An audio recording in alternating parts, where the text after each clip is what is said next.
আজকে মহামান্য কলকাতা হাইকোর্টের কোর্ট নাম্বার 11-তে অনারেবল জাস্টিস রাজাশেখর মান্থা এবং অনারেবল জাস্টিস তপব্রত চক্রবর্তীর ডিভিশন বেঞ্চ দুপুর 3টে থেকে ওবিসি মামলার শুনানির জন্য বসেছিল এবং সেই মামলা থেকে আজকে মহামান্য কলকাতা হাইকোর্ট থেকে ওবিসি সংক্রান্ত বিষয়ে কি আপডেট উঠে আসছে এবং রাজ্যের অ্যাডভোকেট জেনারেল তিনি সুপ্রিম কোর্টে ওবিসি মামলা কবে উঠতে পারে সেই নিয়ে কি জানালেন এবং রাজ্যের ওয়েলফেয়ার যে ডিপার্টমেন্টের ওয়েবসাইট সেখানে ওবিসি নিয়ে কি নতুন আপডেট দেখা যাচ্ছে এবং এসএসসি নিয়োগ এবং রাজ্যে নতুন ভর্তি সেই নিয়ে আজকে ওবিসি মামলায় কি হলো।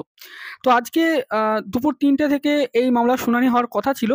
তো ফার্স্ট একজন আইনজীবী তিনি অন্য একটি মামলা মেনশন করলেন ওবিসি সংক্রান্ত, যেখানে তিনি জানালেন যে অনারেবল ডিভিশন বেঞ্চের রায় মেনে সিঙ্গেল বেঞ্চ 7% ওবিসি রিজার্ভেশন দিয়ে ভর্তির নির্দেশ দিয়েছিল অ্যাডমিশন প্রক্রিয়ায়, যেটি 1 বছর ধরে পেন্ডিং রয়েছে।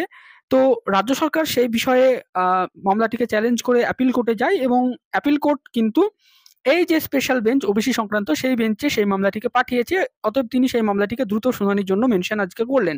তো আইনজীবী কল্যাণ ব্যানার্জি ছিলেন স্টেটের পক্ষ থেকে, তিনি যেটা বললেন যে অনারেবল জাস্টিস কৌশিক চন্দ্র স্যার ডিভিশন বেঞ্চের জাজমেন্ট মেনে একটি জাজমেন্ট দিয়েছিলেন একটি ভর্তি প্রক্রিয়ায় মূলত 7% রিজার্ভেশন মেনে ওবিসির যে জাজমেন্ট সে অনুযায়ী। কিন্তু সেই জাজমেন্টটিকে রাজ্য চ্যালেঞ্জ করেছে এই গ্রাউন্ডে মূলত যে সেই যে জাজমেন্ট ওবিসি সংক্রান্ত মূল জাজমেন্ট সেটি প্রসপেক্টিভ ছিল এবং নোটিফিকেশন আগে দেওয়া হলে সেগুলো কিন্তু আগের যে ওবিসি লিস্ট সে অনুযায়ী হবে এবং যারা চাকরি পেয়ে গেছে অলরেডি তাদের ডিস্টার্ব হবে না। কিন্তু এই যে নতুন সিঙ্গেল বেঞ্চের রায় বা জাজমেন্ট সেক্ষেত্রে কিন্তু এই প্রসপেক্টিভের ব্যাপারটি দেখা হয়নি, তার জন্য তারা মামলাটিকে চ্যালেঞ্জ করেছিলেন। এবার যে অপরপক্ষের আইনজীবী ছিলেন যারা মূলত ওবিসিতে 7% সংরক্ষণ চেয়েই মামলা করেছিলেন, তো তারা বলেন এই মামলাটিকে দ্রুত শুনানি করা হোক, মহামান্য বিচারপতিদের কাছে আবেদন জানান।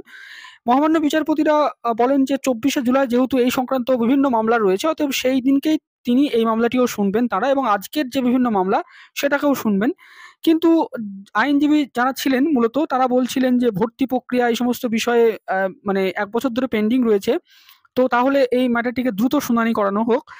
তো এইসবের জন্য মহামান্য বিচারপতিরা 14ই জুলাই কিন্তু সমস্ত ম্যাটারকে ইনক্লুডিং আজকে যে মামলার শুনানি ছিল সেটাকেও কিন্তু 14ই জুলাই প্রথমে ফিক্সড করলেন। কিন্তু রাজ্যের অ্যাডভোকেট জেনারেল তিনি জানালেন মহামান্য বিচারপতিদের যে সুপ্রিম কোর্টে যে এসএলপি রাজ্য সরকার ফাইল করেছে ওবিসির যে স্থগিতাদেশ দেওয়া হয়েছে নতুন লিস্টে তার উপর, এছাড়াও যে ওবিসির যে প্যারেন্ট যে এসএলপি সেটিও মূলত 14 এবং 15 তারিখে সুপ্রিম কোর্টে তারা মেনশন করবেন এবং সেই দিনে কিন্তু শুনানি হওয়ার সম্ভাবনা থাকছে। তার ফলে এই যে 14ই জুলাই মামলা রাখা হচ্ছে হাইকোর্টে সেটিকে যাতে করে দুদিন পিছিয়ে দেওয়া যায়।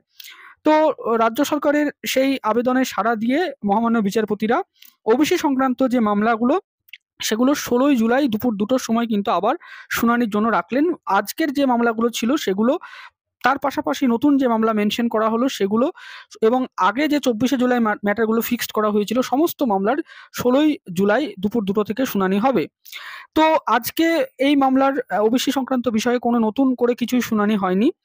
এবার এসএসসি নিয়োগ বা রাজ্যে নতুন ভর্তি এই বিষয়ে আজকে কোনো কথা হয়নি। পূর্বে মহামান্য বিচারপতিরা যে অর্ডার দিয়েছিলেন যে রাজ্য সরকারকে 66টি শ্রেণী নিয়েই কিন্তু এই সমস্ত নিয়োগ প্রক্রিয়াগুলো করতে হবে যতক্ষণ না সুপ্রিম কোর্ট কোনো নতুন অর্ডার দিচ্ছে।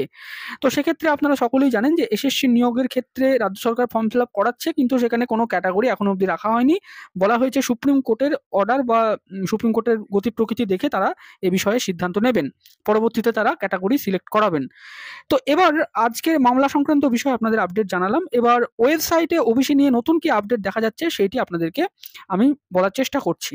আমরা যদি ডব্লিউপি ওয়েলফেয়ার ডিপার্টমেন্ট সার্চ করি তাহলে এই যে কাস্ট সার্টিফিকেট এই জায়গাটাই আমরা যদি দেখি ব্যাকওয়ার্ড ক্লাস ওয়েলফেয়ার ডিপার্টমেন্ট, সেখানে আমরা দেখব যে এই যে এসসি এসটি ওবিসি এখানে নতুন করে অ্যাপ্লিকেশনের এটা রাজ্য সরকার ওবিসির ক্ষেত্রে দিয়েছে এবং সেক্ষেত্রে আমরা ওবিসির বিষয়ে যদি apply for SC ST OBC যদি আমরা চেক করি তাহলে এখানে গুরুত্বপূর্ণভাবে দেখতে পারবো যে ওবিসির ক্ষেত্রে এখানে আর ওবিসি এ বা ওবিসি বি কিছু নেই, অর্থাৎ জাজমেন্ট মেনে শুধুমাত্র ওবিসি করা হচ্ছে।